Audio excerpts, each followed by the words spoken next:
사랑하는 여러분, 오늘날 이 시대 교회의 문제는 무엇이라고 생각합니까? 그것은 바로 거룩함의 부재 아니겠습니까? 우리가 잘 아는 대로 미국은 지난 6월에 동성결혼을 합헌화하였습니다. 또한 우리 한국도 동성결혼에 대한 이 목소리와 함께 자유롭지 못하는 그러한 시대를 맞이하고 있습니다. 왜 이런 참담한 일이 일어났을까요? 하나님이 정하신 결혼의 정의를 인간이 재정의하는 이러한 참 죄를 범하는 참담한 일이 일어났습니다. 우리의 책임이 무엇일까요? 그것은 바로 이것 아니겠습니까? 하나님께서 정하신 이성 결혼의 아름다움을, 그 행복을 우리가 보여주지 못했기 때문에 사람들이 잘못된 사랑을 추구하고 있는 것 아닐까요? 사랑하는 여러분, 이 시대 우리 교회는 다시 한번 거룩과 순결로 나아가야 합니다. 우리가 함께 하나님을 향해 나아갈 때 우리는 더욱더 하나됨이 이루어질 수 있고, 그리고 우리는 그 하나님의 거룩함을 닮아갈 수 있게 되는 것입니다. 이것이 바로 우리의 삶이 되어야 합니다. 하나님의 거룩하심을 닮아감으로 말미암아 하나님의 기쁨이 되는 그 하나님의 그 복음의 진리를 올바르게 보여줄 수 있는 그러한 삶, 여기에 교회의 능력이 있고 하나님의 기쁨이 있는 것입니다. 함께 오늘 우리에게 주시는 말씀으로 나아가겠습니다.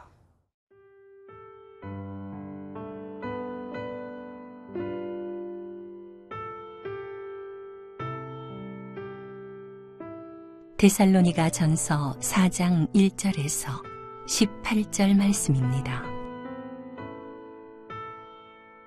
그러므로 형제들아, 우리가 끝으로 주 예수 안에서 너희에게 구하고 권면하노니, 너희가 마땅히 어떻게 행하며 하나님을 기쁘시게 할 수 있는지를 우리에게 배웠으니, 곧 너희가 행하는 바라 더욱 많이 힘쓰라. 우리가 주 예수로 말미암아 너희에게 무슨 명령으로 준 것을 너희가 아느니라. 하나님의 뜻은 이것이니 너희의 거룩함이라. 곧 음란을 버리고 각각 거룩함과 존귀함으로 자기의 아내 대할 줄을 알고, 하나님을 모르는 이방인과 같이 세욕을 따르지 말고 이 일에 분수를 넘어서 형제를 해하지 말라. 이는 우리가 너희에게 미리 말하고 증언한 것과 같이 이 모든 일에 주께서 신원하여 주심이라. 하나님이 우리를 부르심은 부정하게 하심이 아니요 거룩하게 하심이니, 그러므로 저버리는 자는 사람을 저버림이 아니요 너희에게 그의 성령을 주신 하나님을 저버림이니라. 형제 사랑에 관하여는 너희에게 쓸 것이 없음은 너희들 자신이 하나님의 가르치심을 받아 서로 사랑함이라. 너희가 온 마게도냐 모든 형제에 대하여 과연 이것을 행하도다. 형제들아, 권하노니 더욱 그렇게 행하고, 또 너희에게 명한 것 같이 조용히 자기 일을 하고 너희 손으로 일하기를 힘쓰라. 이는 외인에 대하여 단정히 행하고 또한 아무 궁핍함이 없게 하려 함이라. 형제들아, 자는 자들에 관하여는 너희가 알지 못함을 우리가 원하지 아니하노니, 이는 소망 없는 다른 이와 같이 슬퍼하지 않게 하려 함이라. 우리가 예수께서 죽으셨다가 다시 살아나심을 믿을진대, 이와 같이 예수 안에서 자는 자들도 하나님이 그와 함께 데리고 오시리라. 우리가 주의 말씀으로 너희에게 이것을 말하노니, 주께서 강림하실 때까지 우리 살아남아 있는 자도 자는 자보다 결코 앞서지 못하리라. 주께서 호령과 천사장의 소리와 하나님의 나팔 소리로 친히 하늘로부터 강림하시리니, 그리스도 안에서 죽은 자들이 먼저 일어나고 그 후에 우리 살아남은 자들도 그들과 함께 구름 속으로 끌어올려 공중에서 주를 영접하게 하시리니, 그리하여 우리가 항상 주와 함께 있으리라. 그러므로 이러한 말로 서로 위로하라. 복음은 우리에게 구원만 주는 것이 아니라 우리의 삶을 새롭게 합니다. 복음으로 뜨거워졌던, 새로워졌던 사도 바울은 그는 말로만 복음을 전한 것이 아니라 삶으로 복음을 또한 전했습니다. 그래서 성도들이 사도 바울을 따라 예수 그리스도를 닮아가며 변한 그러한 모습으로 살아가게 된 것이죠. 그러한 가운데 사도 바울은 성도들에게 이렇게 권면하고 있습니다. 1절입니다. 그러므로 형제들아, 우리가 끝으로 주 예수 안에서 너희에게 구하고 권면하노니 너희가 마땅히 어떻게 행하며 하나님을 기쁘시게 할 수 있는지를 우리에게 배웠으니 곧 너희가 행하는 바라 더욱 많이 힘쓰라 그랬습니다. 사도 바울을 통해서 그들이 들었던 복음, 그리고 사도 바울을 통해서 그들이 보았던 복음의 삶, 그들이 행하고 있습니다. 사도 바울은 기뻤습니다. 그러면서 권합니다. 더욱 힘써라. 계속해서 실천해 나아가라. 자, 우리를 향한 하나님의 뜻은 무엇일까? 이렇게 말씀합니다. 3절입니다. 하나님의 뜻은 이것이니 너희의 거룩함이라 곧 음란을 버리고. 하나님의 뜻은 거룩함에 있다고 하는 것입니다. 거룩함을 추구하는 삶. 그래서 첫째, 음란을 버리라고 했습니다. 여러분, 성적 부도덕으로부터 도망가라는 것이죠. 떨쳐버리라고 하는 것이죠. 4절 말씀입니다. 각각 거룩함과 존귀함으로 자기의 아내에 대할 줄을 알고, 그 거룩함 속에서 또한 아내를 아끼라고 하는 것이죠. 그 당시 아내를 마치 물건과 같이 취급을 했습니다. 연약한 힘이 없는 아내를 아끼고 사랑하라. 이것이 또한 여러분 부부로서의 거룩함을 추구하는 삶이라고 하는 것입니다. 5절입니다. 하나님을 모르는 이방인과 같이 색욕을 따르지 말고. 여러분, 우리의 몸은 주의 성전입니다. 주의 영이 거하는 거룩한 성전인 것입니다. 그렇기 때문에 색욕을 따르지 말고. 여러분, 하나님은 우리에게 자유를 주셨습니다. 그 자유가 방종이 되어서는 안 되는 것이죠. 성적 타락이 결국 교회를 무너뜨리게 하고 말지 않습니까? 그래서 그것을 따르지 말라고 떠나라고 권면하고 있는 것입니다. 또한 6절에 이 일의 분수를 넘어서 형제를 해하지 말라. 이는 우리가 너에게 미리 말하고 증언한 것 같이 이 모든 일에 주께서 신원하여 주심이니라 그랬습니다. 또한 성결한 가운데, 거룩해진 가운데 서로를 아끼고 사랑하는 그러한 교회 공동체. 사랑하는 여러분, 정말 우리는 거룩함을 추구해야 됩니다.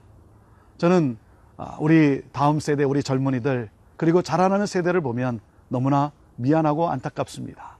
왜냐하면 우리가 복음의 진리를 잘 지키지 못했기 때문에, 우리가 복음의 거룩함을 살지 못했기 때문에 그들이 이 혼란 속에서 그들이 겪어야 될 그러한 고통을 생각하니 얼마나 안타까운지요. 지금이라도 우리는 다시 한번 하나님 앞에 무릎을 꿇고 회개하며 우리 안에 더러운 것을 십자가의 보혈의 능력으로 다 끊어버리고 계속해서 하나님의 거룩하심을 따라 성화되어지는, 그러므로 하나님의 진리를 우리 삶으로 또한 보여주어야 되는 그러한 우리의 사명이 있는 것 아니겠습니까? 이 사명을 향해 나아갈 때 우리 주님의 기쁨이 우리 안에 넘치게 되고, 교회는 거룩의 능력으로 이 세상에 빛을 발하게 될 줄로 믿습니다.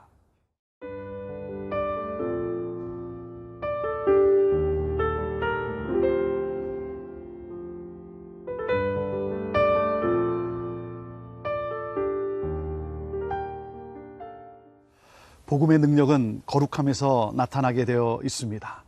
그래서 사도 바울은 그 거룩함을 추구하라고 말씀하고 있는 것이죠. 왜 그렇습니까?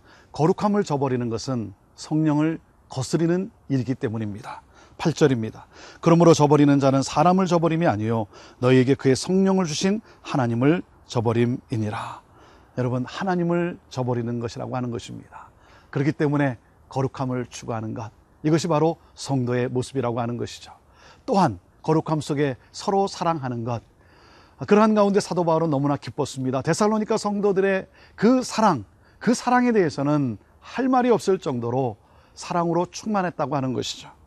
9절 말씀입니다. 형제 사랑에 관하여는 너에게 쓸 것이 없음은 너희를 자신이 하나님의 가르치심을 받아 서로 사랑함이라 그랬습니다. 너무나 감사했습니다. 사랑의 공동체를 이루어가는 데살로니가 교회, 그는 너무나 기뻤습니다.